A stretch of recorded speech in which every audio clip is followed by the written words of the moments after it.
يا ربي بالمصطفى بلغ مقاصدنا واغفر لنا ما مضى يا واسع الكرم هو الحبيب الذي ترجى شفاعته. السلام عليكم ورحمة الله وبركاته.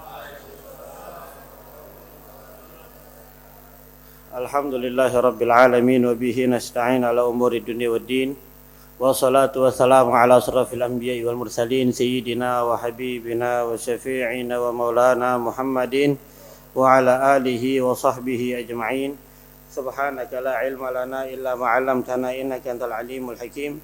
Rabbi shrah li sadri wa yassir li amri wahlul 'uqdatam min lisani yafqahu qawli wasaddid lisani wahdi qalbi bihaqqin nabi wa ali nabi Muhammad sallallahu alaihi wasallam. Amma ba'du, ma'asyiral hadirin wal hadirat rahimakumullah.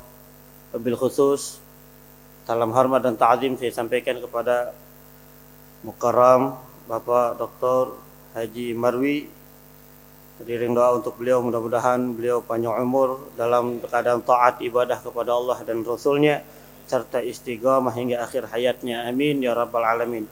Dan juga yang sama kita hormati al-mukarram muhtaram Ustaz Mulyadi, Ustaz Rifai, Ustaz Mohsin, serta segenap para guru lainnya yang mohon maaf tidak saya sebutkan namanya satu persatu, namun tidak mengurangi rasa hormat dan ta'zim saya.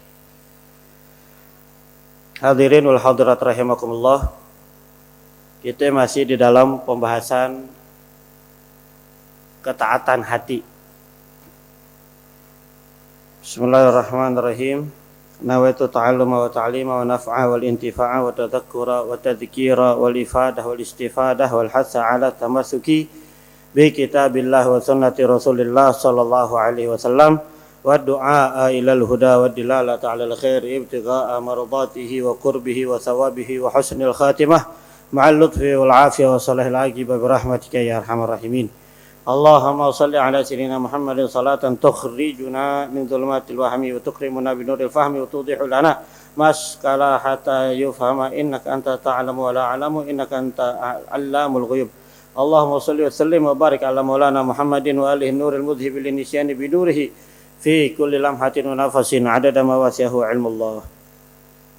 Qala al-musannif al-imam al-mufti al-habib Ahmad bin Zaid al-Habsyi rahimahullahu ta'ala wa damana fa'abihi wa bi barakati ulumihi wa bikum fid dharain amin. Terakhir kita bahas tentang daripada ketaatan hati, yaitu as-siqqah birizqi minallahi ta'ala, yakin dengan rezeki itu datangnya dari Allah subhanahu wa ta'ala. Dan juga wa bughdud dunya, ketika benci terhadap dunia, itu termasuk daripada ketaatan hati.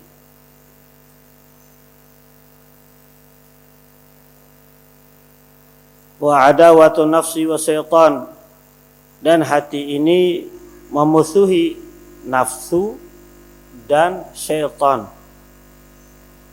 Itu termasuk daripada ketaatan hati. Seseorang tidak bisa membenci dunia kecuali diawali dengan dia percaya bahwa rezeki itu datangnya dari Allah. Ketika dia sudah percaya itu, ketika dia sudah yakin itu, maka mudah untuknya membenci dunia. Orang yang cinta terhadap dunia, maka dia otomatis akan senantiasa mengikuti terus hawa nafsunya. Padahal tidaklah seseorang itu bisa sampai kepada Allah derajatnya, kedudukannya, magamnya, kecuali dengan melawan hawa nafsu.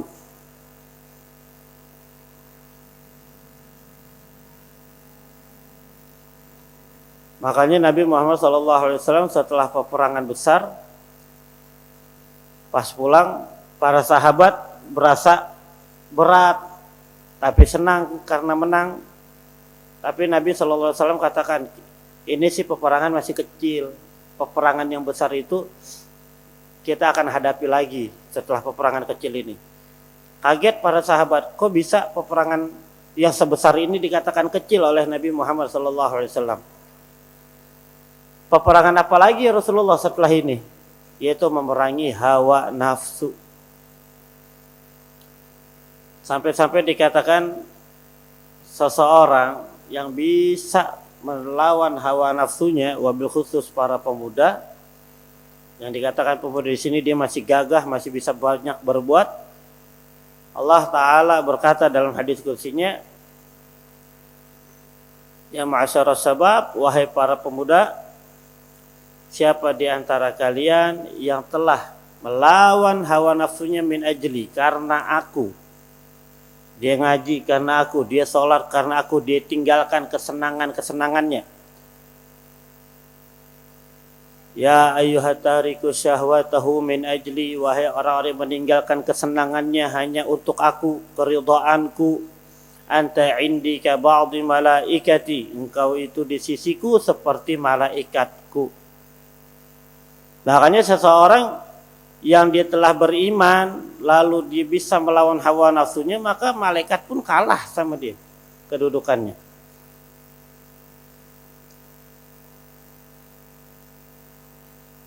Dan juga memusuhi setan.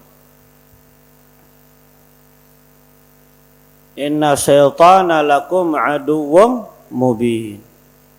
Sungguh setan itu bagi kalian adalah musuh yang nyata. Enggak ada lagi musuh yang nyata untuk kita kecuali setan.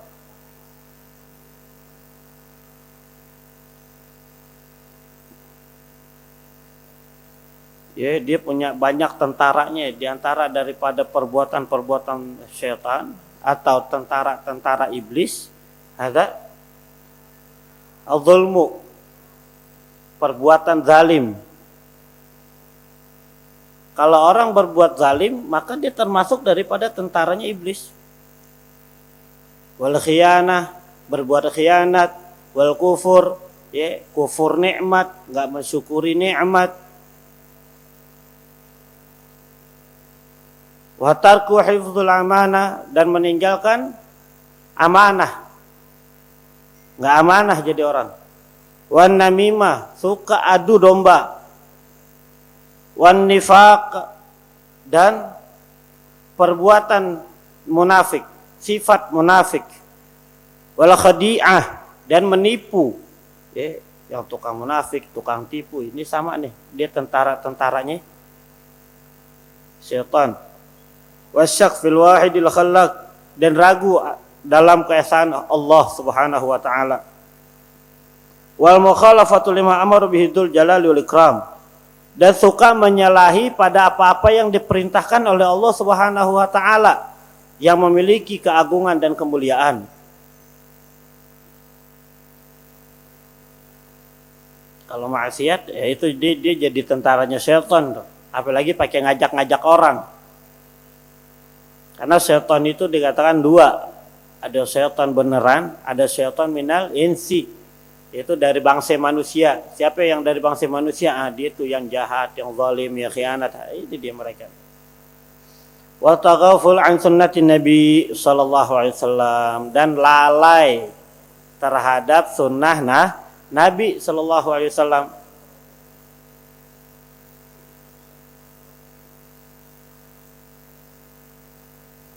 Dan termasuk daripada ketaatan hati yaitu mahabbatullahi, mencintai Allah, wa rasulihi, dan mencintai rasulnya. Ini termasuk daripada ketaatan hati. Bahkan Nabi SAW bersabda, la yu'minu ahadukum hatta akuna ahabba ilaihi min nafsihi wa malihi wa waladihi wa walidihi wan nasi ajma'in. Nabi SAW bersabda, tidak sempurna iman kalian ini sehingga aku, kata Nabi SAW, ini lebih dicintai dari dirinya, dari hartanya, dari orang tuanya, dari keturunannya, dan dari apapun yang ada di alam ini. Kalau kita masih di hati kita ada cinta kepada selain baginda Nabi Sallallahu Alaihi Wasallam, maka keimanan kita ini belum sempurna. Kenapa kita disuruh mencintai Nabi dengan sempurna? Agar kita ini mudah mengikuti Nabi Sallallahu Alaihi Wasallam. Agar kita mudah membela Nabi Sallallahu Alaihi Wasallam, mengagungkan Nabi Sallallahu Alaihi Wasallam, meyakini apa yang dibawa oleh Nabi Sallallahu Alaihi Wasallam, dan membela kesuciannya, kehormatannya, kemuliaannya. Allah Ta'ala berfirman, Qul in kuntum tuhibbunallah fattabi'uni yuhibbukumullah wa yaghfir lakum dzunubakum. Katakanlah wahai Nabi, katakanlah wahai Rasul kepada seluruh umat manusia, in kuntum tuhibbunallah, kalau kalian ini benar cinta kepada Allah, fattabi'uni, maka ikutilah baginda Nabi sallallahu alaihi wasallam. Ikutilah aku. Jadi yang menyuruh kita mengikuti Nabi Muhammad sallallahu alaihi wasallam itu Allah. Allah yang mendikte baginda Nabi sallallahu alaihi wasallam. Qul, katakan wahai Nabi, apa yang dikatakan? In kuntum tuhibbunallah, kalau kalian ini benar cinta kepada Allah, ikuti aku. Yaitu ikuti baginda Nabi sallallahu alaihi wasallam. Yuhibbukumullah, maka niscaya pasti Allah akan mencintai kalian, wa yaghfir lakum dzunubakum, dan akan mengampuni dosa-dosa kalian. Dan salah satu tanda daripada mencintai Nabi Muhammad sallallahu alaihi wasallam, yang pertama aksar min dzikrih, banyak menyebut-nyebut Nabi Muhammad sallallahu alaihi wasallam. Bahkan menyebut-nyebut Nabi Muhammad sallallahu alaihi wasallam di dalam kitab Qasidah Muhammadiyah, Muhammadun dzikruhu rahun li anfusina, Muhammadun syukruhu fardun 'alal umami. Muhammad sallallahu alaihi wasallam, menyebut-nyebutnya, mengenangnya, mengingatnya adalah ketentraman, ketenangan, kebahagiaan untuk kita orang-orang yang beriman. Lihat bagaimana para sahabat-sahabat Nabi sallallahu alaihi wasallam, mereka gunakan pandangan mereka hanya untuk memandang indah wajah Nabi Muhammad. Mereka gunakan penciuman mereka hanya untuk mencium aroma wangi tubuh Nabi Muhammad. Mereka gunakan pendengaran mereka hanya untuk mendengar untaian mutiara yang keluar dari lisan Nabi Muhammad sallallahu alaihi wasallam. Mereka sangat mencintai Nabi Muhammad sallallahu alaihi wasallam. Sampai-sampai mereka itu tidak ada keinginan, tidak ada kebahagiaan setelah Islamnya mereka, setelah ikutnya mereka dengan Nabi Muhammad, yang sangat bahagia setelah mereka mendengar hadis Nabi sallallahu alaihi wasallam, al-mar'u yuhsyaru man ahabba, al-mar'u ma'a man ahabba.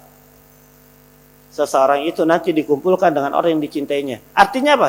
Bagaimana Sayyidina Abu Bakar Siddiq, Sayyidina Umar bin Khattab, para sahabat-sahabat lainnya, mereka tidak bangga dengan harta yang mereka telah berikan untuk agama. Mereka tidak bangga dengan jihad mereka. Mereka tidak bangga dengan salat mereka. Tapi mereka tetap merasa sedih ketika mereka ini tidak memiliki jaminan bahwasanya nanti dia bersama-sama dengan Nabi Muhammad SAW. Tidak ada. Sauban, sahabat Nabi SAW, semakin hari semakin kurus. Terlihat oleh Nabi, kenapa engkau wahai Sauban? Semakin hari semakin kurus, apakah engkau sakit wahai Sauban? Apa jawab Sauban? Tidak ya Rasulullah, aku tidak sakit. Hanya saja aku ini memiliki ketakutan berpisah denganmu. Karena aku memiliki hati yang sangat merindukan kamu. Aku khawatir kita masih bisa bersama-sama di dunia ini, tapi bagaimana nanti di akhirat? Andai pun aku masuk surga, pasti surgaku berbeda denganmu. Surgamu lebih tinggi daripadaku. Nangis Sauban mengingat itu, bercerita kepada Nabi sallallahu alaihi wasallam. Lalu akhirnya apa? Nabi katakan, anta man ahbabta. Wahai Sauban, engkau nanti akan bersama orang yang engkau cintai. Senang lalu Sauban mendengar ini, bahwasannya ada jaminan dia akan bersama-sama dengan Nabi Muhammad sallallahu alaihi wasallam. Sayyidina Umar bin Khattab radhiyallahu anhu, beliau berkata, Rasulullah, tidak ada yang aku cintai saat ini melebihi daripada diriku dan dirimu. Enggak ada yang lain. Istriku, anak-anakku, semua lewat. Apa kata Rasulullah sallallahu alaihi wasallam? Tidak ya Umar. Belum wahai Umar, belum sempurna kamu wahai Umar. Bagaimana ya Rasulullah? Sebelum aku bahkan lebih dicintai dari dirimu sendiri. Apa Sayyidina Umar katakan? Al-an ya Rasulullah. Sekarang wahai Rasulullah, tidak ada yang aku cintai di hati ini melebihi engkau segala-galanya. Ini yang kita harus miliki. Makanya para ulama-ulama kita, kiai kita, habaib kita ngajakin kita untuk baca kisah Nabi, baca sejarah Nabi, baca maulid Nabi sallallahu alaihi wasallam. Biar apa? Biar kita ini memiliki cinta kepada Nabi Muhammad SAW. Karena pada sejatinya laqad kana lakum fi Rasulillahi uswatun hasanah. Bagaimana kita bisa cinta bagaimana kita bisa benar-benar mengidolakan Nabi Muhammad sallallahu alaihi wasallam? Bagaimana kita bisa benar-benar menjadikan Nabi sebagai pedoman, petunjuk? Kalau di hati kita tidak cinta kepada Nabi Muhammad sallallahu alaihi wasallam. Lucu kan kalau orang sekarang ngakunya iman, ngakunya Islam, ngakunya cinta Nabi Muhammad, ketika diceritakan padanya kisah-kisah Nabi Muhammad, pandangannya kemana, pikirannya kemana, telinganya kemana? Ente ngaku cinta, ente ngaku umat Nabi Muhammad, ngaku berasa paling masuk sorga, Nabi Muhammad diduakan. Mimpi. Makanya kita di majelis maulid disuruh dengerin dengan tenang, nggak begabah, nggak pakai adab yang benar. Lihat bagaimana Imam Malik radhiyallahu anhu ketika dia lagi jalan, ada orang bertanya tentang Rasulullah, itu dia langsung nggak mau jawab. Dia nggak mau jawab, dia balik dulu ke rumah, dia mandi dulu, dia pakai pakaian yang rapih, dia pakai wewangian, dia bakar bukhur wewangian, baru dia jawab tentang Rasulullah, tentang hadis. Ini akhlak. Dia di kota Madinah nggak mau pakai sendal. Kenapa? Dia pengen diikuti. Mudah-mudahan ada tapak-tapak yang pernah diinjak oleh Nabi Muhammad SAW. Ketika di tengah jalan juga Imam Malik ditanya oleh seseorang tentang hadis Nabi SAW, dijawab oleh Imam Malik itu ternyata kakinya digigit oleh kalajengking. Sampai 16 kali antupan, Imam Malik tetap menjelaskan dan tidak bergerak sama sekali. Ketika ditanya oleh muridnya, wahai imam, wahai guru, aku lihat kamu itu digigit kalajengking berkali-kali, tapi kamu diam aja. Iya kan, aku menghormati hadis Nabi SAW. Loh, kita siapa? Dengar kisah Nabi diam, cuek, kemana-mana. Innalillahi wa inna ilaihi rajiun. Ini musibah. Introspeksi diri kita. Siapa kita sehingga Nabi lebih diduakan, Nabi ditiadakan di hati kita? Na'udzubillah, na'udzubillah. Wah, kalau cerita cinta-cinta tentang Nabi Muhammad, iri kita sama sahabat-sahabat Nabi.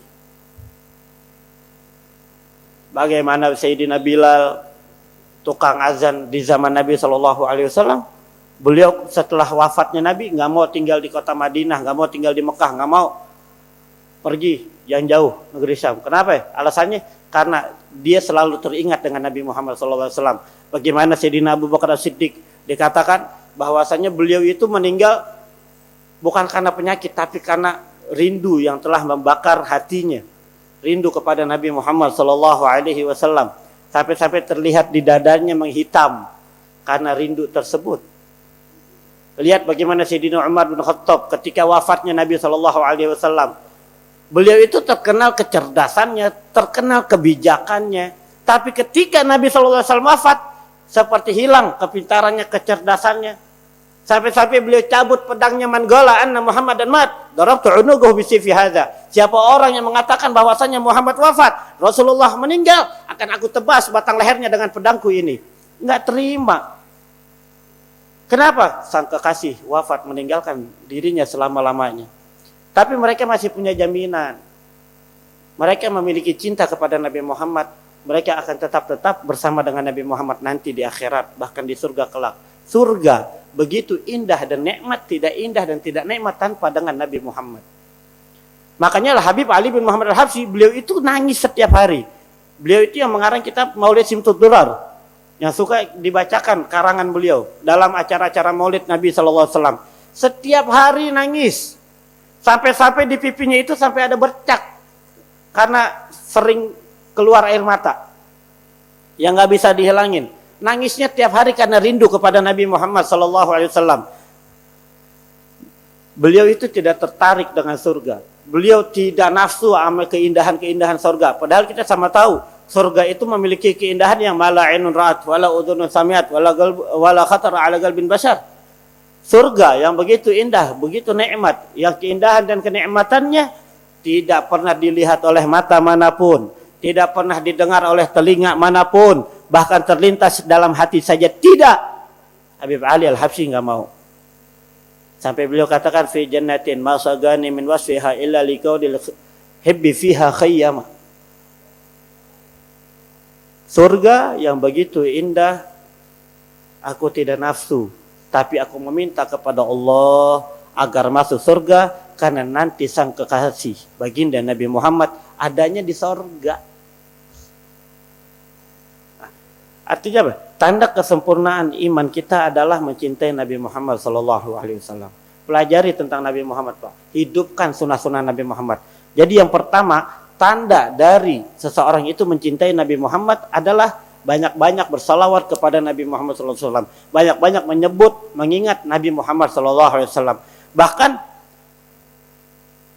jauh sebelum firman Allah Subhanahu wa taala yang memerintahkan kita untuk bersalawat terus kepada Nabi Muhammad sallallahu alaihi wasallam, innallaha wa malaikatahu yusholluna 'alan nabi ya ayyuhalladzina amanu shallu 'alaihi wa sallimu taslima. Sungguh Allah dan para malaikatnya mereka bersalawat kepada Nabi Muhammad sallallahu alaihi wasallam. Makanya Sayyid Muhammad bin Ali Al-Malik Al-Hasani, beliau Mekah, beliau mengatakan ketika ditanya, wahai Sayyid, wahai Imam, Allah sekarang ini lagi apa? Beliau jawab, Allah sekarang ini sedang bersalawat kepada Nabi Muhammad sallallahu alaihi wasallam. Dan para malaikat sampai sekarang masih bersalawat kepada Nabi Muhammad sallallahu alaihi wasallam, dan terus sampai kiamat. Dan bahkan sampai waktu yang tidak ditentukan, enggak ketahuan. Sampai-sampai Allah itu menginginkan kita orang yang beriman, diajak kita ini orang yang beriman. Duhai orang-orang yang beriman, sallu alaihi wa sallimu taslima. Salawat dan salamlah kalian kepada Nabi Muhammad sallallahu alaihi wasallam. Jauh sebelum ayat itu, Pak, di dalam kitab Al-Wasailul Usul ila Sama'il Rasul ada riwayat dari Ibnu Syakir dan Ka'ab Al-Ahbar. Di situ dikatakan bahwasannya Nabi Adam alaihissalam, beliau berkata kepada anaknya Sis, bunayya, anta khalifati min ba'di. Wahai anakku Sis, engkau ini akan menjadi penggantiku. Engkau ini akan menjadi pemimpin setelahku. Fakhudha bi'imarati taqwa wa bil urwatil usqa. Oleh karena itu, wahai Sis, nanti kalau kamu sudah menjadi pemimpin, maka ambillah pemimpinanmu itu dengan jalan takwa dan agama. Berpeganglah dengan agama kuat-kuat, bertakwalah dengan benar. Karena Nabi Adam tahu betul segala macam kepemimpinan yang tidak dilandasi dengan takwa dan agama hanya menghasilkan kepemimpinan yang bobrok, bejat, biadab, zalim, khianat, penipu, curang dan lain-lainnya. Kalau pemimpinnya dia beriman, bertakwa, pegang pada agama, urusan jadi baik. Lalu yang kedua, beliau mengingatkan kepada anaknya, memberikan wasiat kepada anaknya, wahai Sis, wa kullama zakartullah, setiap kali kamu mengingat Allah, fadhkur fi jambihi isma Muhammad, maka ingatlah di sisinya nama Muhammad. Setiap kali kamu ingat Allah, ingat Muhammad. Mungkin kalau buat kita sekarang ini sholawat, karena sholawat itu ada nama Allah, ada nama Nabi Muhammad sallallahu alaihi wasallam. Allahumma Allah, Allahumma Allah, Allahumma sholli ala sayyidina Muhammad, Allah dan Nabi Muhammad. Di situ Nabi Adam katakan lagi kepada anaknya, wahai anakku, kamu tahu nggak? Ketika aku diciptakan oleh Allah, itu aku lihat tiang-tiang arsy itu bertuliskan nama Muhammad. Tsumma tuftus samawat wa lam ara fiha mawdi'an illa kutiba ismu Muhammad. Tidak, dan aku keliling langit. Jadi kan Nabi Adam itu habis diciptain dia di langit dulu, belum langsung masuk surga, belum.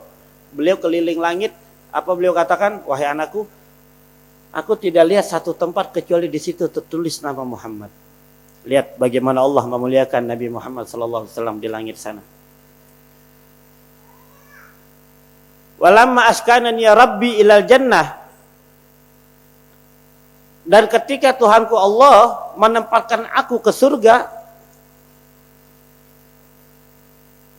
aku tidak lihat qasran wala ghurfatan illa kutiba ismu Muhammad. Aku tidak lihat gedung-gedung, kamar-kamar, ruangan, kecuali di situ tertulis nama Muhammad. Dan nama Muhammad ada di ranting-ranting pohon, ada di dedaunan daun surga. Dan aku lihat di ujung-ujung tirai surga itu tertulis nama Muhammad. Ini cerita nih Nabi Adam kepada anaknya tentang Nabi Muhammad SAW di langit sana. Allah begitu benar-benar memuliakannya.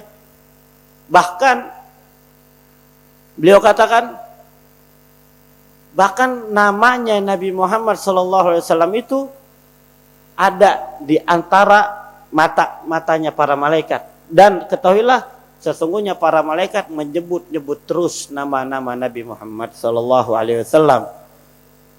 Fazkur, maka fa'aktir dzikrah, maka perbanyaklah oleh kamu wahai anakku menyebut-nyebut nama Muhammad.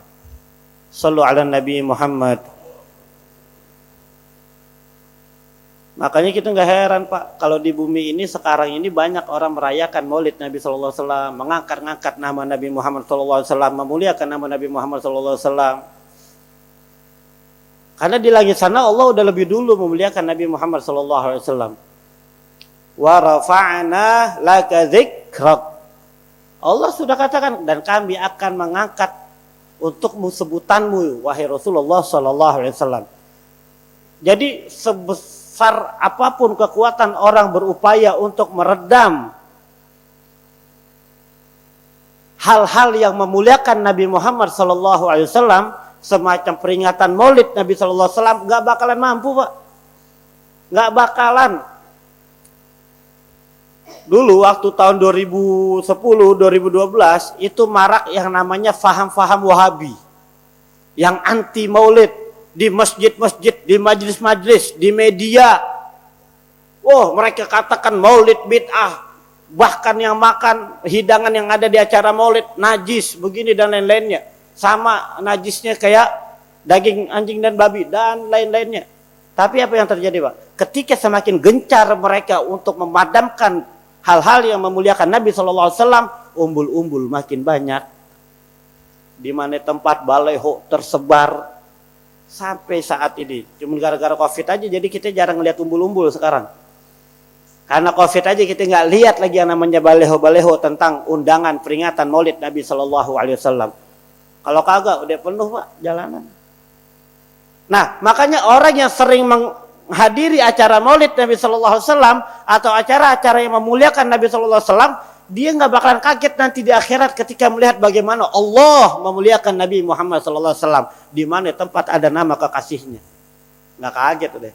Nah, ntar kalau orangnya kagak suka Maulid, kagak suka sama Nabi Muhammad, gak suka dengan hal-hal yang memuliakan Nabi Muhammad, dia di dunia entar udah sempit, apalagi di akhirat akan terus berasa sempit. Na'udzubillah min dzalik. Nah, gunanya itu biar kenapa kita ini harus menyebut-nyebut Nabi Muhammad? Biar nih di hati kita hanya baginda Nabi Muhammad sallallahu alaihi wasallam. Bahkan dari Sayyidina Anas radhiyallahu anhu anin Nabi sallallahu alaihi wasallam, salasun man kunna fihi wajada halawatal iman. 3 perkara, apabila 3 perkara ini ada pada hati orang yang beriman, maka dia akan mendapatkan manisnya iman. Yang pertama, an yakunallah wa rasuluh ahabba ilaihi mimma siwahuma. Allah dan Rasulnya lebih dicintai daripada yang lainnya.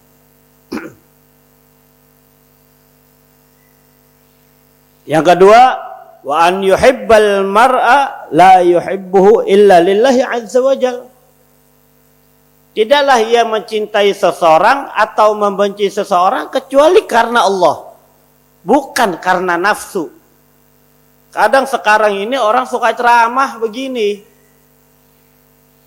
kalimatu haqqin yuridu bihal batil. Kalimatnya sih benar, cuman yang dia pengenin adalah batil. Dia bilang apa? Nabi itu rahmatan lil alamin. Nabi itu penyayang. Jadi kalau kita bilang kayak menyindir-nyindir Habib Rizik Syihab yang keras terhadap kemunkaran, Ustadz Abdul Somad, Ustadz Hadi Hidayat, habis. Bahkan Agim yang lembut juga kena sindir ya. Dia bilang apa? Nabi itu rahmatin lil alamin. Udah nggak usah urusan orang, nggak usah diurusin. Iya. Dia bilang kuburan itu masing-masing, neraka masing-masing. Atas nama cinta, atas nama rahmatan lil alamin, kita disuruh membiarkan orang berbuat maksiat, orang berbuat kemunkaran. Kita nggak boleh membenci mereka, kita harus mencintai mereka. Itu dusta. Itu bohong, karena pada faktanya kita disuruh mencintalah karena Allah dan membencilah karena Allah. Sekarang justru malah beda. Diri kita diganggu, kita marah. Istri kita diganggu, kita marah. Keluarga kita diganggu, kita marah. Tapi kalau Allah dan Rasulnya dinista, dilecehkan, dihinakan, kita diam. Na'udzubillah min dzalik.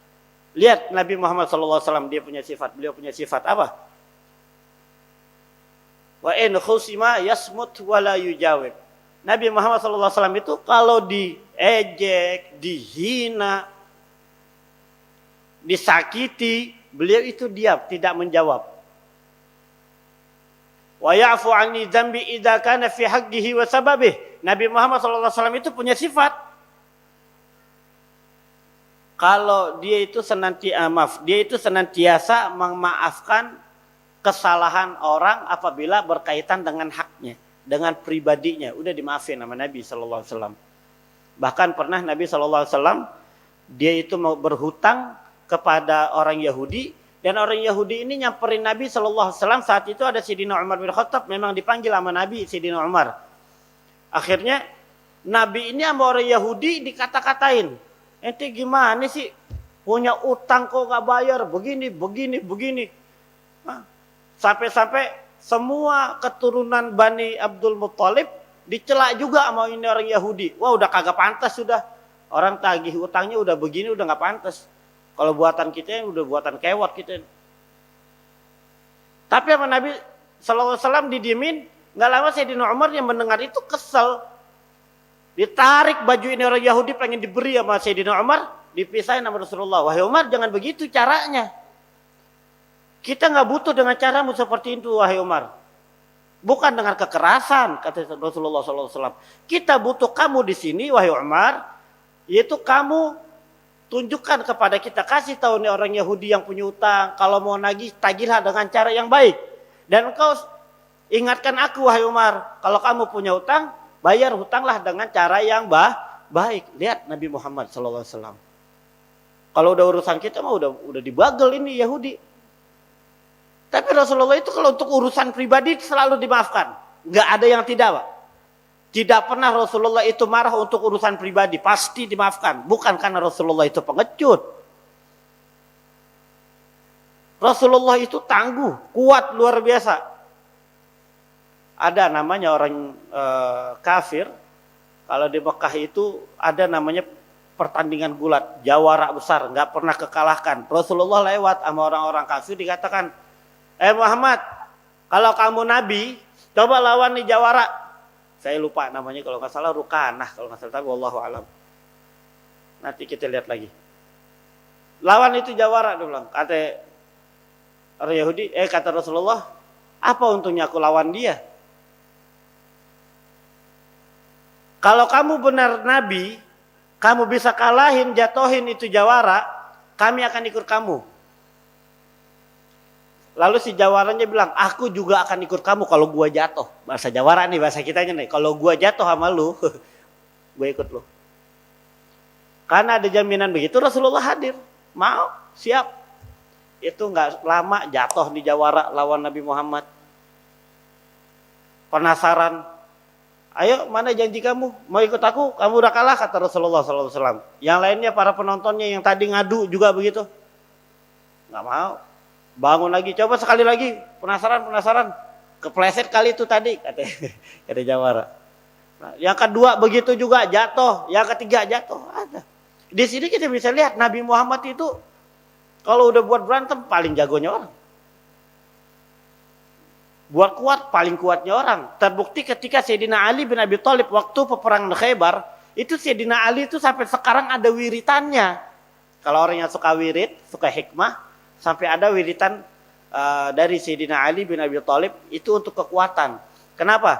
Sayyidina Ali waktu peperangan Khaybar itu gerbang benteng Khaybar diangkat dengan satu tangan oleh Sayyidina Ali, dijadikan tameng dan diangkat dijadikan jembatan untuk orang-orang Islam menyeberangi masuk ke benteng tersebut, ke benteng musuh.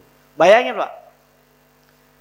Gerbang yang begitu besar yang harus diangkat oleh 10 sampai 20 orang, ini hanya diangkat oleh satu orang, yaitu Sayyidina Ali bin Abi Thalib, dan itu hanya tangan satu, yang satu pegang pedang, yang satu pegang gerbang, dijadikan tameng sehingga musuh jadi kalah.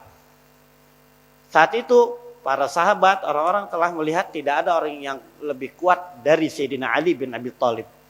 Lalu dipanggil sama Rasulullah, Sayyidina Ali, wahai Ali, manusiawi. Kalau kita lihat nih, Sayyidina Ali ini manusiawi. Emang kayaknya kagak ada yang kuat, lebih kuat dari saya ini, kata Sayyidina Ali.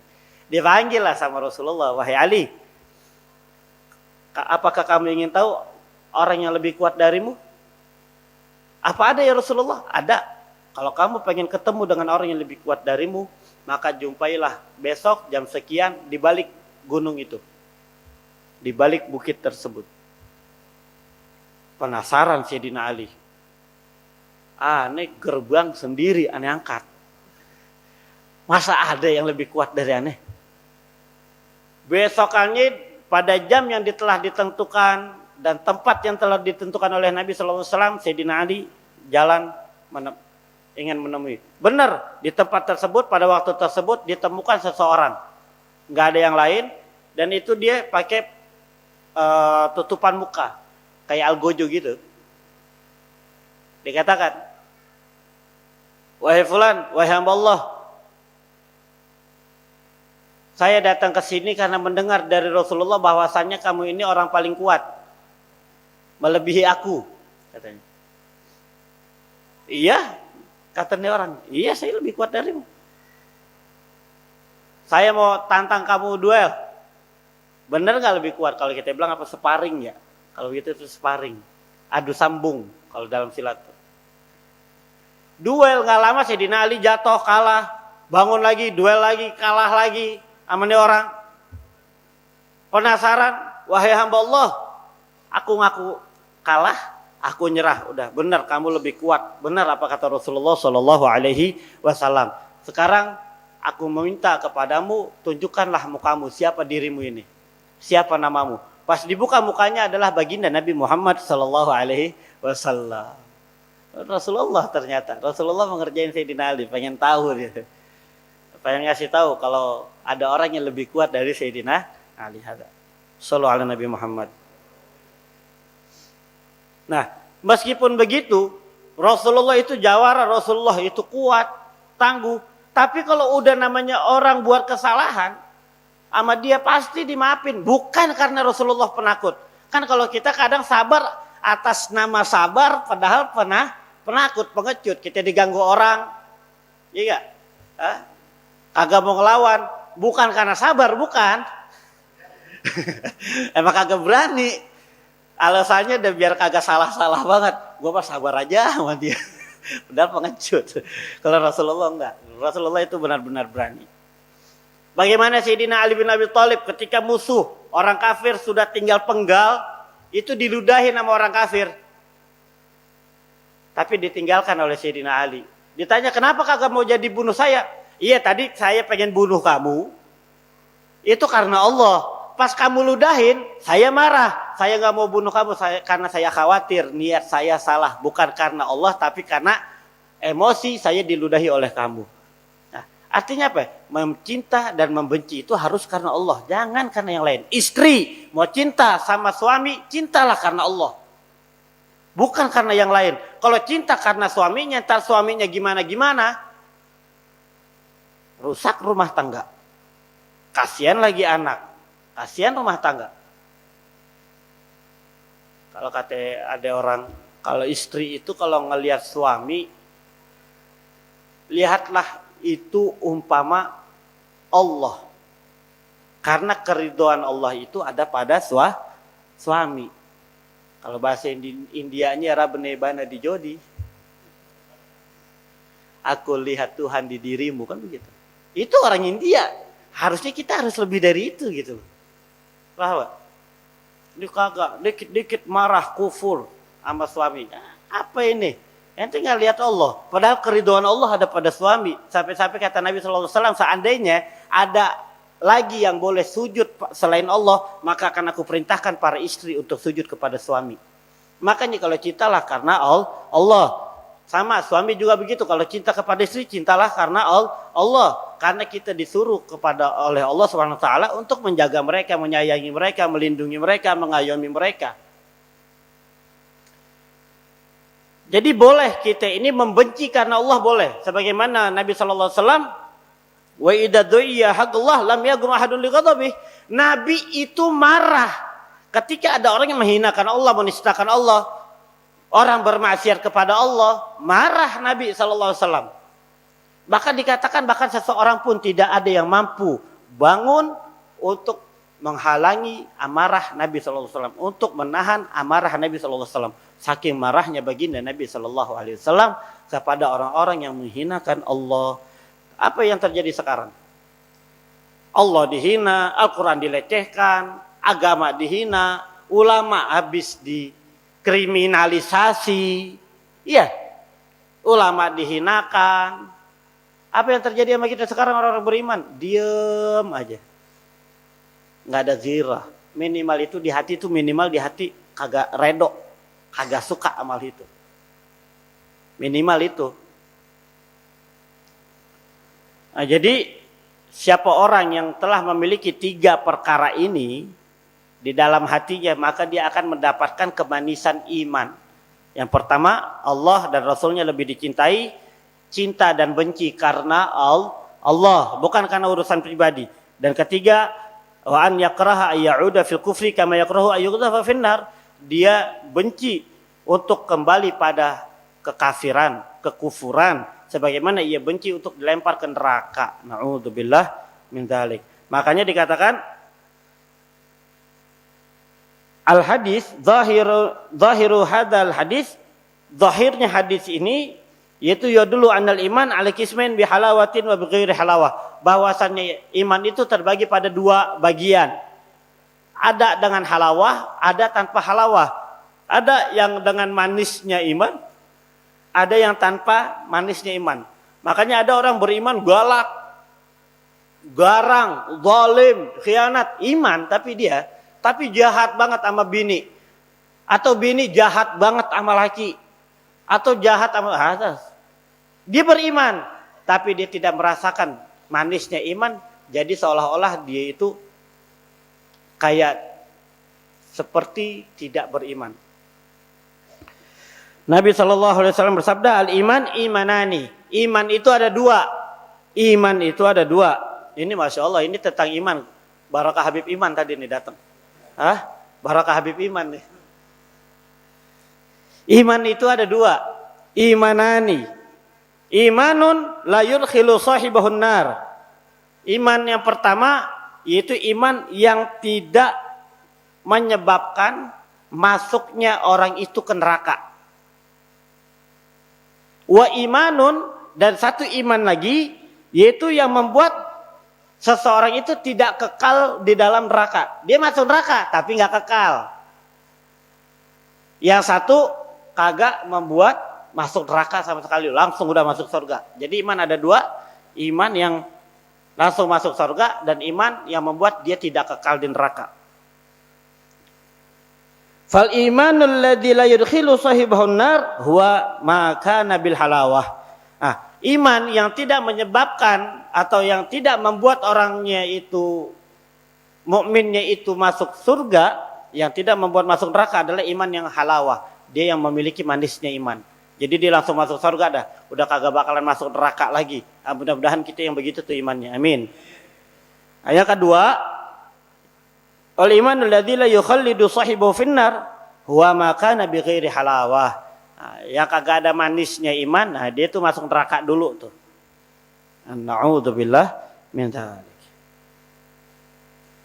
Dan termasuk daripada ketaatan hati ialah mencintai sahabat-sahabat Nabi Muhammad sallallahu alaihi wasallam. Wallahu alam bissawab. Rabbi zidna ilma warzuqna fahman. Amin. Al-Fatihah bil qabul wa tamamil sulmul lil hadratir Rasul sallallahu alaihi wasallam. Al-Fatihah. Bismillahirrahmanirrahim. Alhamdulillahirabbil alamin.